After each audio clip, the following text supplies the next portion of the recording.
welcome back to our channel, and today's vlog is gawa po tayo guys ng okra. Ouch! Okra guys, okra. As you see, this is organic. Kaya bumili ako kahit hindi siya good quality. Ang mahalaga po ay organic. Number one nating piliin is organic. Good for human health and good for our environment. So yun. So gagamit po tayo ng Japanese salted plum or omiboshi. Tapos ito po ay crab meat. Gamit po tayo ng ganyan. 1 egg and canned tuna. Katsuboshi or bonito flakes. This is soft guys, soft. Meaning to say, may hard. So, dalawang klase ang umibuang katsuboshi. Soft and hard. This is not sponsored. Soft is pwede mo siyang directly ihalo sa food. Directly, so meaning to say, pag hinalo, kakainin mo siya.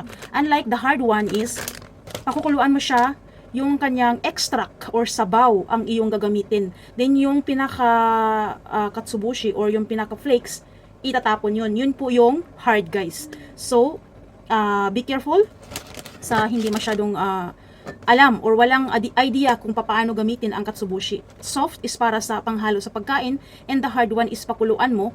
Then, yung kanyang extract or sabaw or dashi yung ating gagamitin. So, keep watching guys. Ito po ay sushi bowl.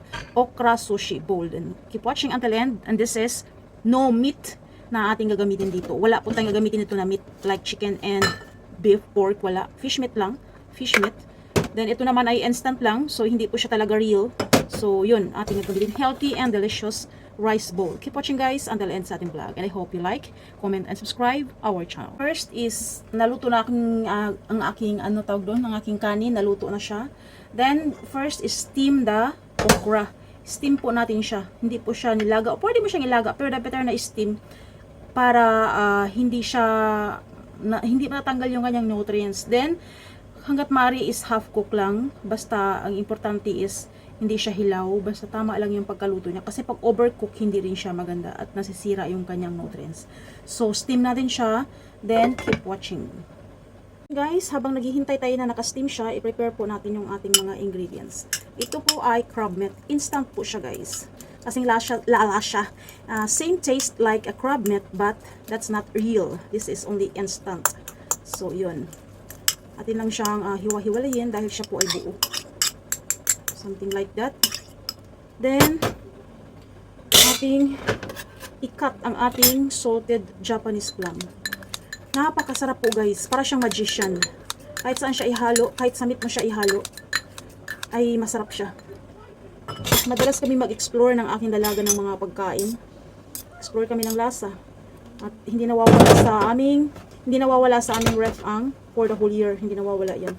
At mas madalas kaming kumakain yan kapag summer season. Kasi nga, kailangan natin ng pang-replace sa ating pawis. Kasi sobrang daming pawis na lumalabas sa ating katawan during summer. So, ito ay mild. Mild meaning to say, hindi siya oily. And also, ang kanyang meat is hindi matigas. Pero yung kanyang lasa is masarap. So, yan. Naka-ready na ang ating mga side dishes para sa ating sushi. 1 egg lang. 1 egg is enough. Lagyan lang natin siya ng konting dashi or liquid seasoning to taste. So, yan guys. Luto na po yung ating okra.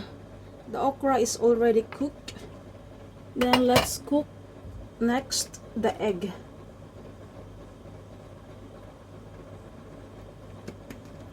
A little bit of cooking oil.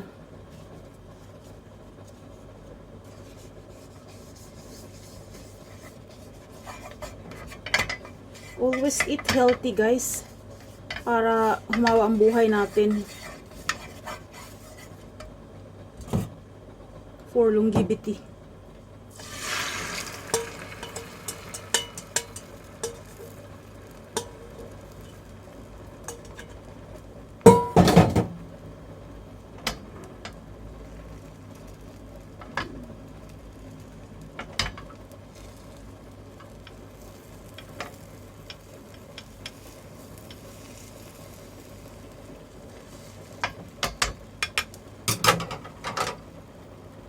luto ng ating okra at ang ating itlog ay luto na rin. So before natin sila slice, mag-prepare muna tayo ng sushi rice. Init mo te. Makakapasok ka te.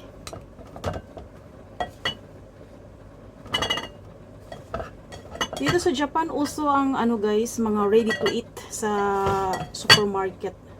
Bili ka, tas iinitin mo na lang. Madali, convenient. Pero, yun nga lang, hindi ka satisfied sa lasa at napakamahal din ng presyo. Kasi syempre, lahat ng mga needed like gas, magbayad sila sa cook, then lahat ng mga materials and ingredients, sobrang mahal. So, hindi ka na satisfied sa lasa. This is vinegar, sushi vinegar. Vinegar for sushi only, pero pwede mo siyang gamitin sa mga marinated na mga lulutuin mo. Pwede mo siyang i-marinate. Hindi ka na satisfied sa lasa, mahal pa. So, better to cook than to buy ready to eat. So, yun. Yun yung disadvantage kapag bumili ka ng ready to eat na. Kasi syempre, mayroon kang time. Pag wala na talagang time, yun, bumibili ako. At hindi naman din lahat hindi masarap. May mga masasarap din naman. Meron lang talaga na hindi bagay sa presyo yung kanyang lasa. Mahal tapos hindi naman satisfied yung emotion or feeling mo. So ano ba to? Init kasi nito eh. Pumalakpak Wait lang. Then set aside natin siya para manunuot muna sa botel ng bigas yung ating vinegar. So, ating gagawin dito sa nag-iisang itlog, atin siyang hatiin at slice natin siya sa ating desired na size. Tinamad na maghiwa, ginamit na lang yung knife ng pizza slicer. So, same lang din yan. Total, hindi naman yan pang business. Kahit ano na lang. Basta mas-slice siya, gamitan ko nga siya ng Yun. Mas convenient. Yun. Yan, okay? If you are not satisfied, then comment down below. Joke. Then, let's go to prepare the ekra. Ekra. Dati nung malit ako, guys, hate na hate ko ang okra, guys. Pagkagulay na may okra, agoy. Mag-usmod gyud ako ang simod. Nakasimangot agad. Pero nung pumunta kami ng Laguna, doon ko na realize na napakaswerte pala namin at pinanganak kami sa probinsya. Ano ba to? Ba't may langaw? Langaw o lamok? Wait lang. Yun.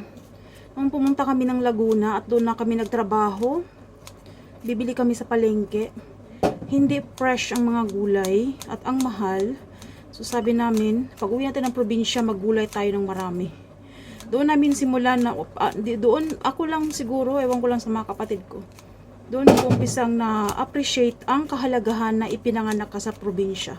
Libre lahat at healthy ang mga pagkain. Nasa paligid mo lang, masipag ka lang magtanim. So lumaki kami sa sarili naming tanim, guys. Yun, bumibili kami ng bigas pag walang ani. Pero kami lumaki sa mga gulay-gulay, mga root crops, especially mais. Then yun, okra, number 1 yan naming tanim. Okra, alugbate, malunggay, sitaw, munggo. Yun. Ang daming uri ng gulay. So punta ka lang sa bundok. Punta ka lang sa farm namin. Lumaki ako sa farm, ha. I was born and raised in the farm. Yun. Pag uwi mo, marami ka ng gulay. Libre. Yun. Tapos mais na gulay, guys. Lagyan ng okra. Lagyan ng alugbati. Tapos sahugan ng tulingan na inihaw. Agoy, heaven. So ito na siya. Dal-dal pa more. So now, let's prepare the bowl. Pala. In the okra, let's put this one. Umeboshi. And let's put the kumbo naman siya, guys. ponzu na mayroon siyang seaweeds. Seaweeds and lemon soy sauce.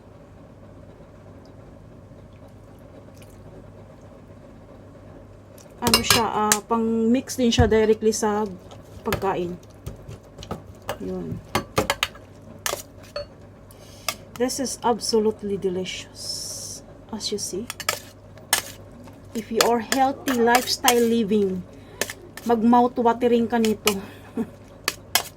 If you are healthy lifestyle living person, I'm sure mag-mouth watering ka.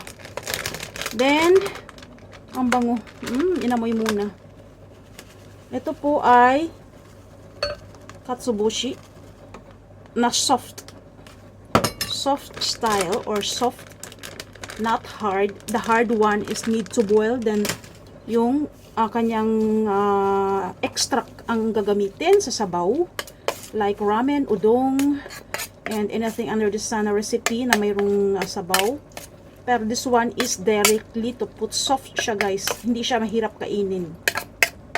So yun.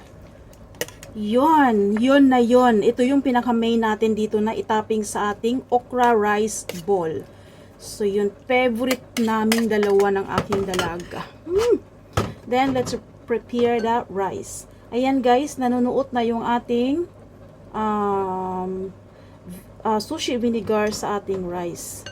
So napaka soft and also good smell. Yun. Then first is let's put the egg. Lapit ko nga sa camera. Let's put the egg on this side. And the crab meat on this part. And the tuna on this part. Wala tayong ilagay sa tuna. So, ano lang siya, from can to mouth. So, yan. Then, the main dish would be the okra and mix with, yun. Sorry, I'm not good in English, ha. Trying hard lang. Trying hard to capture the moment this morning, I don't know. Okay, this is finished and ready to eat, ready to serve, and a very healthy, delicious dish or rice bowl. So yun guys, thanks for watching. I hope you like my video. Please do like, comment, and subscribe our channel and share our recipe. So until here, bye-bye. Like guys. Don't forget to like and comment. Thank you, bye-bye.